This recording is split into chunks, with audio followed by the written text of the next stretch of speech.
After deciding on the genre of horror, we researched different films in the genre and textually analysed clips from these films: Seven, Insidious, The Shining, Rear Window, The Ring, and Shaun of the Dead. From textually analysing these clips, we managed to deduce the types of things that put the audience on edge. The conventions we came up with and included in our film were a female victim,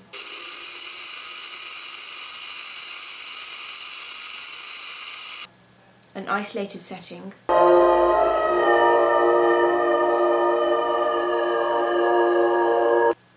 the idea of the supernatural, which is represented through the conjuring of spirits in the seance, and darkness.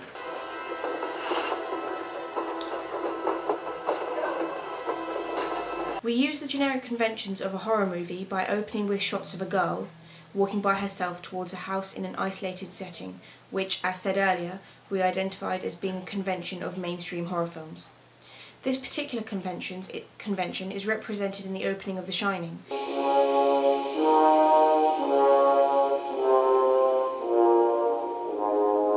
where the idea of being alone and inaccessible due to the snow is crucial to the plot.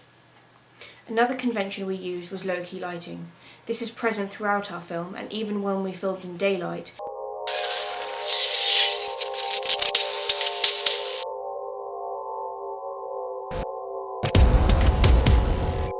we had previously undertaken lighting workshops, as well as learning how to edit these clips on Final Cut to allude to it being set during the night, as the darkness represents the idea of the supernatural and frightening, a code found present in the horror genre.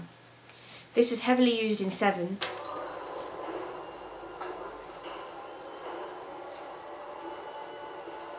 where the entire film looks dull, which suggests that there is no light at the end of the tunnel, so to speak. We use the convention of an unknown figure to make the audience alert and to add to the enigmatic feel we were attempting to create. The full face of the figure is never seen, something that is also present in Seven, where the identity of the killer is unknown until quite far into the film. This idea of the unknown is also important for psychological horrors such as The Shining.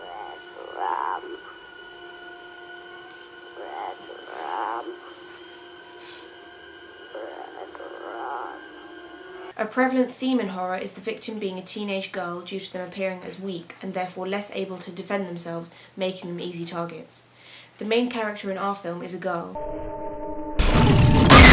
who is represented as being alone and vulnerable, something reinforced by the dress she is wearing, which makes her appear as more innocent and girly. We managed to develop the forms and conventions by not only making the audience feel uneasy through the use of the hand emerging in the forest, but also making them feel unsure about the events that occur.